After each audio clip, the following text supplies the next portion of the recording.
India Legal presents Courts Roundup.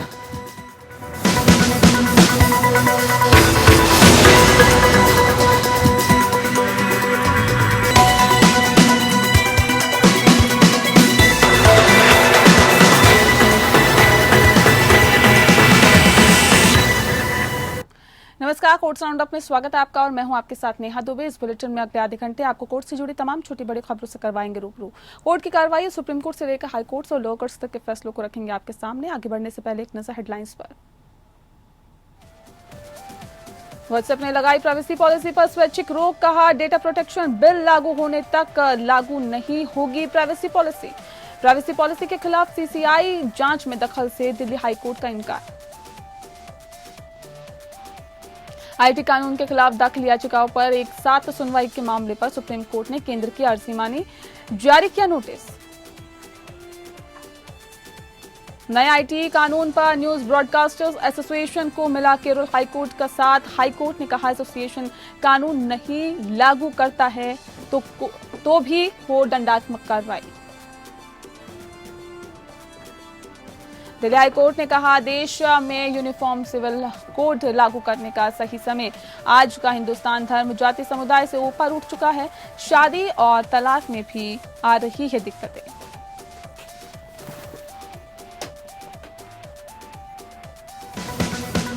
India Legal presents Courts Roundup.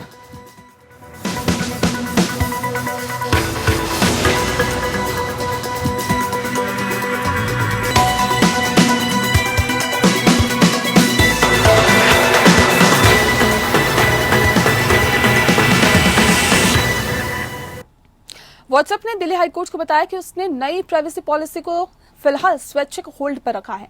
Company ने कहा है कि जब तक डेटा प्रोटेक्शन बिल लागू नहीं हो जाता तब तक वो अपनी क्षमता को सीमित नहीं करेगा। इसका मतलब ये हुआ कि यूजर जिन सुविधाओं का लाभ ले रहे हैं वो चलता रहेगा। वहीं कोर्ट ने व्हाट्सएप की प्राइवेसी पॉलिसी के खिलाफ सीसीआई जांच में दखल से इनकार किया।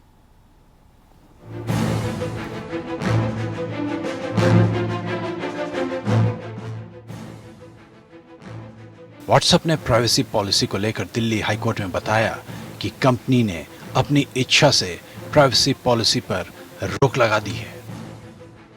व्हाट्सएप ने हाईकोर्ट में यह भी बताया कि कंपनी अब ग्राहकों को नई प्राइवेसी पॉलिसी चुनने के लिए मजबूर नहीं करेगी जब तक कि डेटा प्रोटेक्शन बिल लागू नहीं हो जाता।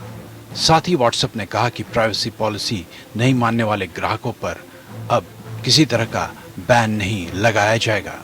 हाईकोर्ट ने व्हाट्सएप से पूछा कि आपके खिलाफ आरोप लगाया गया है कि आप डेटा जमा कर दूसरे को देना चाहते हैं, लेकिन ये आप दूसरी पार्टी की सहमति के बिना नहीं कर सकते। कोर्ट ने कहा यह आरोप भी है कि भारत के लिए आपके पास एक अलग पैमाना है। क्या भारत और यूरोप के लिए आपकी अलग अलग नीति है? इस पर व्हाट्सएप ने कहा कि हमने प्रतिबद्धता जताई है कि संसद से कानून आने तक हम कुछ नहीं करेंगे। अगर संसद हमें भारत के लिए एक अलग नीति बनाने की अनुमति देती है तो हम वो नीति बना देंगे। अगर ऐसा नहीं होता है तो इस पर भी विचार करेंगे। व्हाट्सएप ने कहा कि अगर संसद हमें डाटा साझा करने की अनुमति देती है तो सीसीआई कुछ नहीं कर सकती। एडिशनल सॉलिसिटर जनरल लेखी ने कहा कि जब तक नीति बनी रहती है प्रतिस्पर्धा कानून के मुद्दे बने रहते हैं। दिल्ली हाईकोर्ट में व्हाट्सएप और उसकी पेरेंट कंपनी फेसबुक की एक याचिका पर सुनवाई चल रही थी जिसमें व्हाट्सएप की नई प्राइवेसी पॉलिसी के खिलाफ सीसीआई की जांच में हस्तक्षेप करने से इनकार कर दिया गया था। 23 जून को दिल्ली हाईकोर्ट ने व्हाट्सएप की नई प्राइवेसी पॉलिसी की जांच के सिलसिले में फेसबुक और व्हाट्सएप से कुछ सूचना मांगने वाले सीसीआई के नोटिस पर रोक लगाने से इनकार कर दिया था। इससे पहले हाईकोर्ट की सिंगल जज पीठ ने सीसीआई जांच के खिलाफ उनकी याचिकाओं को खारिज कर दिया था, जिसने पिछले महीने दोनों कंपनियों को उनकी पॉलिसी के बारे में जानकारी मांगने के लिए नोटिस जारी किया था। हाईकोर्ट ने पाया था कि प्राइवेसी पॉलिसी को पहले ही सर्वोच्च न्यायालय में चुनौती दी गई थी। पिछले महीने केंद्र ने दिल्ली उच्च न्यायालय को बताया था कि व्हाट्सएप व्यक्तिगत डाटा संरक्षण विधेयक के कानून बनाने से पहले उपयोगकर्ताओं को नई नीति स्वीकार करने के लिए मजबूर करने की कोशिश कर रहा था। Bureau report. केंद्र ने देश के विभिन्न हाईकोर्ट में नए सूचना प्रौद्योगिकी या आईटी नियमों की वैधता को चुनौती देने वाली याचिकाओं को उच्चतम न्यायालय में स्थानांतरित करने की मांग को लेकर सुप्रीम कोर्ट का रुख किया था। अब सुप्रीम कोर्ट ने केंद्र सरकार की अर्जी को सुनवाई के लिए स्वीकार कर लिया है। सुप्रीम कोर्ट ने दिल्ली हाईकोर्ट में कुछ मीडिया संगठनों द्वारा आईटी रूल्स को चुनौती देने वाली अर्जी पर चल रही सुनवाई पर रोक लगाने से इंकार किया। सूचना प्रौद्योगिकी, मध्यवर्ती दिशा निर्देश और डिजिटल मीडिया आचार संहिता नियम 2021 को चुनौती देने वाली कई याचिकाएं दिल्ली उच्च न्यायालय सहित बॉम्बे, मद्रास और केरल हाईकोर्ट में दायर की गई है।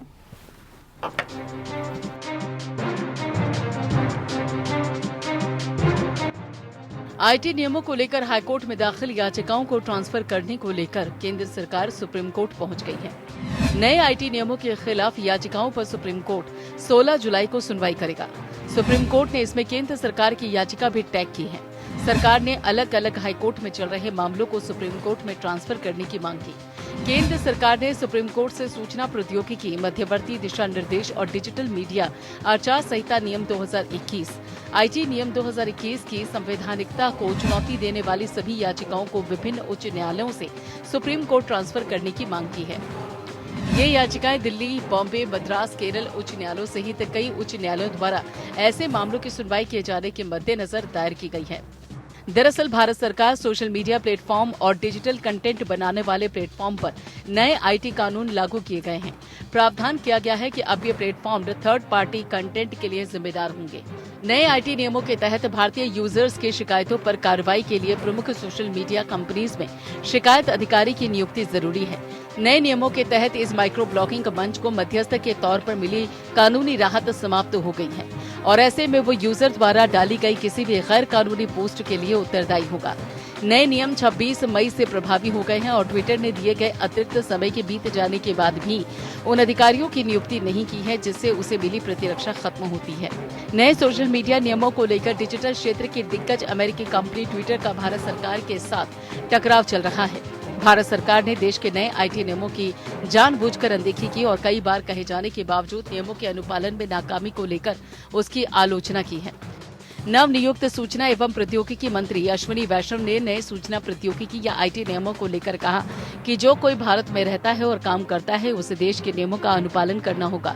इस बीच मद्रास उच्च न्यायालय ने भी 23 जून को डिजिटल न्यूज पब्लिशर्स एसोसिएशन द्वारा दायर एक रिट याचिका में आईटी मध्यस्थ दिशा निर्देश और डिजिटल मीडिया एथिक्स कोड नियमों की संवैधानिक वैधता को चुनौती दी थी। Bureau report. केरल हाईकोर्ट ने न्यूज ब्रॉडकास्टर एसोसिएशन या एनबीए की उस याचिका पर नोटिस जारी किया जिसमें नए आईटी नियमों को इस आधार पर चुनौती दी गई थी कि ये नियम सरकारी अधिकारियों को मीडिया के बोलने और अभिव्यक्ति की स्वतंत्रता को अनुचित रूप से प्रतिबंधित करने का अधिकार देता है। जस्टिस पीबी सुरेश कुमार ने भी केंद्र सरकार को नए आईटी नियमों के तहत एनबीए के खिलाफ कोई दंडात्मक कार्रवाई करने से रोक दिया। एसोसिएशन की ओर से पेश वरिष्ठ अधिवक्ता मनिंदर सिंह ने प्रस्तुत किया कि उच्च न्यायालय ने लाइव लॉ मीडिया के मामले में एक आदेश पारित किया था जिसमें सरकार को आईटी नियमों के आधार पर कोई भी कठोर कार्रवाई करने से रोक दिया गया था और इसी तरह के आदेश के लिए दबाव डाला गया। न्यायमूर्ति सुरेश कुमार ने इस दलील को स्वीकार करते हुए निम्नलिखित आदेश पारित किया। बेंच ने कहा कि अंतरिम आदेश के आलोक में प्रतिवादियों को नियमों में निहित प्रावधानों का पालन न करने के लिए याचिकाकर्ताओं के खिलाफ कोई दंडात्मक कार्रवाई नहीं करनी चाहिए। एनबीए ने तर्क दिया कि आईटी कानून और 19(1) जी का उल्लंघन करने के अलावा सूचना प्रौद्योगिकी अधिनियम 2000 के विपरीत है। याचिका में यह भी कहा गया कि इस तरह की संरचना बनाकर कार्यपालिका ने न्यायिक शक्ति में प्रवेश किया और खुद को शक्तियों के साथ निहित किया, विशेष रूप से न्यायपालिका के लिए आरक्षित और इस तरह के अधिकार क्षेत्र के बिना शक्तियों का प्रयोग करने के लिए किया गया है। याचिका में कहा गया कि याचिका में नए नियमों को चुनौती दी गई क्योंकि आईटी अधिनियम में किसी भी कार्यक्रम की सामग्री से निपटने के लिए कोई प्रावधान नहीं है और इसीलिए नियम मूल अधिनियम के विपरीत है। सुप्रीम कोर्ट ने national law school of India university के स्पेशल लीव पिटीशन पर नोटिस जारी किया। यह अर्जी कर्नाटक हाईकोर्ट के आदेश को चुनौती देते हुए दाखिल की गई थी। यूनिवर्सिटी ने एक छात्र को अगले शैक्षणिक वर्ष में पदोन्नत करने का निर्देश दिया था। कर्नाटक हाईकोर्ट ने उच्च न्यायालय के एक मौजूदा न्यायाधीश के बेटे को BL LLB ऑनर्स के चौथे वर्ष में प्रवेश से वंचित रखने के लिए NLSIU के आदेश को रद्द कर दिया था। सुप्रीम कोर्ट ने कर्नाटक हाईकोर्ट के आदेश के खिलाफ स्टैंड लिया है। मामला छात्र के प्रमोशन का है। सुप्रीम कोर्ट ने कर्नाटक हाईकोर्ट के आदेश के खिलाफ national law school of India university या NLSUI द्वारा दायर एक विशेष अनुमति याचिका पर नोटिस जारी किया है, जिसमें एक छात्र को अगले शैक्षणिक वर्ष में पदोन्नत करने का निर्देश दिया गया था। कर्नाटक हाईकोर्ट ने उच्च न्यायालय के एक मौजूदा न्यायाधीश के बेटे को BA LLB ऑनर्स के चौथे वर्ष में प्रवेश से वंचित करने के NLSIU के आदेश को रद्द कर दिया था। विश्वविद्यालय की ओर से पेश वरिष्ठ अधिवक्ता साजन पुवैया ने न्यायमूर्ति संजय किशन कौल और न्यायमूर्ति हेमंत गुप्ता की पीठ से ये कहते हुए आदेश पारित करने का आग्रह किया कि उच्च न्यायालय के आदेश को मिसाल के तौर पर इस्तेमाल नहीं किया जा सकता है। वरिष्ठ वकील ने कहा कि अन्य छात्रों को भी इस विशेष छात्र के आधार पर लिया गया है। पीठ ने इस पर कहा कि कोर्ट ये कहते हुए एक अंतरिम आदेश पारित करेगा कि केवल इस विशेष कानून के छात्र को अगले शैक्षणिक वर्ष के लिए प्रवेश दिया जाएगा। जस्टिस AM खानविलकर और दिनेश माहेश्वरी की पिछली सुनवाई में कर्नाटक हाईकोर्ट के एक आदेश के खिलाफ national law school of India university द्वारा दायर याचिका पर सुनवाई से खुद को अलग कर लिया था। इस आदेश में हाईकोर्ट ने NLSIU के उस आदेश को खारिज कर दिया था, जिसमें उसने कानून के छात्र को BA LLB ऑनर्स का चौथा वर्ष में प्रवेश देने से इनकार कर दिया था। Justice AM Khanwilkar, justice Dinesh Maheshwari और जस्टिस अनिरुद्ध बोस की बेंच ने मामले की सुनवाई में 20 नवंबर 2020 को कर्नाटक हाईकोर्ट ने NLSIU द्वारा पारित एक आदेश को BA LLB ऑनर्स के चौथे वर्ष में कानून के छात्र के प्रवेश से इनकार कर दिया था, क्योंकि वह एक विषय में असफल रहा था। न्यायमूर्ति कृष्णा S दीक्षित की एक पीठ ने कर्नाटक हाईकोर्ट के न्यायाधीश न्यायमूर्ति PB बंजदरी के बेटे हृदय PB द्वारा दायर रिट याचिका को स्वीकार कर लिया और NLSIU को याचिकाकर्ता के परियोजना कार्य के लिए मूल्यांकन और अंक देने का निर्देश दिया। आदेश में कहा गया था कि याचिकाकर्ता को उपस्थिति में यदि कोई कमी हो तो उसे ध्यान में रखते हुए अवधि को कैरी फॉरवर्ड के माध्यम से रखने की अनुमति दी जाएगी। छात्र को 13 मार्च को आयोजित बाल अधिकार कानून की परीक्षा में F ग्रेड प्राप्त करने के लिए घोषित किया गया था, क्योंकि उसे परियोजना कार्य की कथित साहित्यिक चोरी के कारण कोई अंक नहीं दिया गया था। उन्हें तीसरे वर्ष में तीसरी तिमाही की स्पेशल रिपीट परीक्षा देने की भी अनुमति नहीं थी। Bureau report. दिल्ली हाईकोर्ट ने तलाक के मामले में फैसला देते हुए देश में यूनिफॉर्म सिविल कोड की जरूरत बताई है। जस्टिस प्रतिभा M सिंह ने अपने फैसले में कहा है कि आज का हिंदुस्तान धर्म जाति समुदाय से ऊपर उठ चुका है। आधुनिक हिंदुस्तान में धर्म जाति की बाधाएं धीरे धीरे खत्म हो रही है।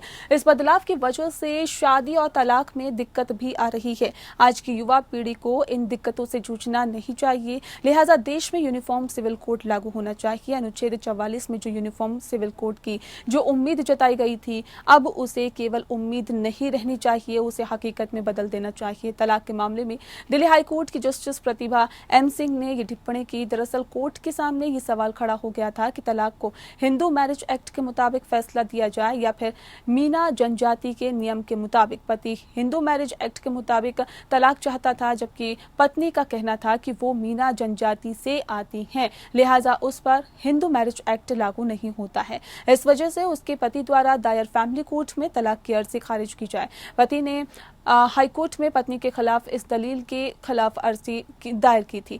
हाईकोर्ट ने पति की अपील को स्वीकार करते हुए यूनिफॉर्म सिविल कोड को लागू करने की जरूरत महसूस की। हाईकोर्ट ने अपने फैसले में ये भी कहा कि इस फैसले को कानून मंत्रालय भेजा जाए ताकि कानून मंत्रालय इस पर विचार कर सके।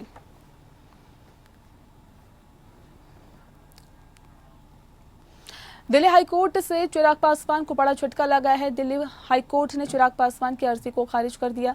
दिल्ली हाईकोर्ट ने कहा कि चिराग पासवान की अर्जी में कोई नया आधार नहीं है। दिल्ली हाईकोर्ट ने कहा कि मामला लोकसभा स्पीकर के पास पेंडिंग है, लिहाजा आदेश देने का कोई जरूरत भी नहीं है। और ऐसे में पूर्व केंद्रीय मंत्री रामविलास पासवान के बेटे चिराग पासवान ने दिल्ली हाईकोर्ट में दायर याचिका में कहा था कि पार्टी विरोधी गतिविधियों और शीर्ष नेतृत्व को धोखा देने की वजह से राष्ट्रीय अध्यक्ष होने के नाते पशुपति पारस को पार्टी से निकाला जा चुका है। इस वजह से वे लोजपा के सदस्य नहीं हैं। चिराग ने लोकसभा अध्यक्ष ओम बिरला के उस फैसले को भी कोर्ट में चुनौती दी है जिसमें उनके चाचा केंद्रीय खाद्य प्रसंस्करण मंत्री पशुपति कुमार पारस के गुट को मान्यता दी गई है। चिराग पासवान ने यह भी कहा है कि लोजपा के राष्ट्रीय कार्यकारिणी के 75 में से 66 सदस्य हमारे साथ हैं। इस बाबत सभी ने एफिडेविट भी दिया है।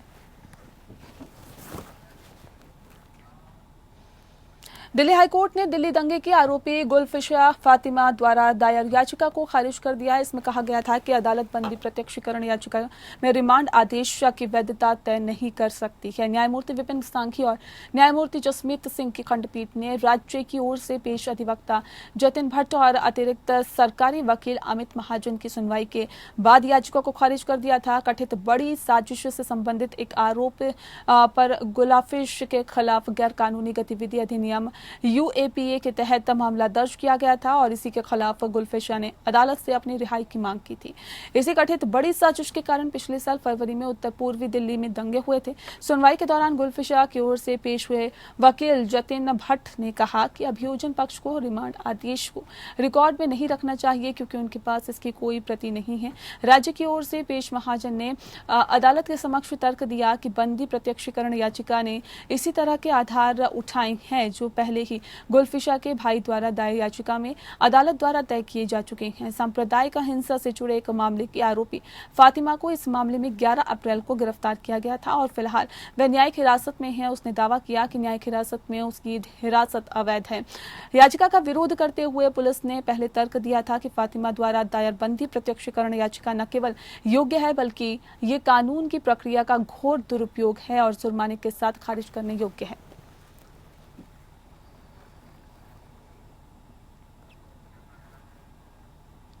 पंजाब एंड हरियाणा हाईकोर्ट ने कहा है कि सीआरपीसी की धारा 438 के तहत एक किशोर द्वारा दायर अग्रिम जमानत याचिका सुनवाई योग्य नहीं है। जमानती या गैर जमानती अपराध में किशोर को जमानत दी जाती है चाहे सीआरपीसी की धारा कुछ भी हो। आपको बता दें कि न्यायमूर्ति राजेश भारद्वाज ने कहा कि सीआरपीसी की धारा 438 के प्रावधानों को गिरफ्तारी की आशंका वाले व्यक्ति को जमानत देने के लिए उपयोग किया जाता है। सीआरपीसी की धारा 438 के प्रावधानों को अधिनियम के प्रासंगिक प्रावधानों के साथ पढ़ने से पता चलता है कि किशोर को गिरफ्तार नहीं किया जा सकता और इस प्रकार उसकी गिरफ्तारी की आशंका का कोई सवाल नहीं है। इसलिए सीआरपीसी की धारा 438 के तहत किशोर के मामले में याचिका सुनवाई योग्य नहीं है। कोर्ट ने कहा कि जुवेनाइल जस्टिस एक्ट 2015 अपने आप में एक संपूर्ण संहिता है और इसमें कानून का उल्लंघन करने वाले बच्चे से निपटने के लिए विशिष्ट प्रावधान है। इसकी धारा 12 कानून के उल्लंघन में कथित रूप से बच्चे की जमानत से संबंधित और यह आदेश देती है कि जैसे ही पुलिस किसी बच्चे को पकड़ती है उसे बिना समय गंवाए जेजे बोर्ड के सामने पेश किया जाएगा। अदालत ने इस बात की पुष्टि करते हुए कहा कि एक किशोर को गिरफ्तार नहीं किया जा सकता और कोर्ट ने कहा है कि धारा 12 के प्रावधानों से पता चलता है कि जब कानून का उल्लंघन करने वाले किसी भी बच्चे को बोर्ड के सामने लाया जाता है तो ऐसे व्यक्ति को किशोर को गिरफ्तार नहीं किया जा सकता। और कोर्ट ने कहा कि धारा 12 के प्रावधानों से पता चलता है कि जब कानून का उल्लंघन करने वाले किसी भी बच्चे को बोर्ड के सामने लाया जाता है तो ऐसे व्यक्ति को गिरफ्तार नहीं किया जा सकता।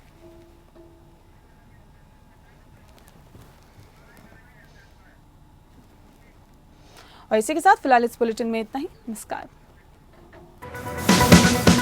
India Legal presents Courts Roundup.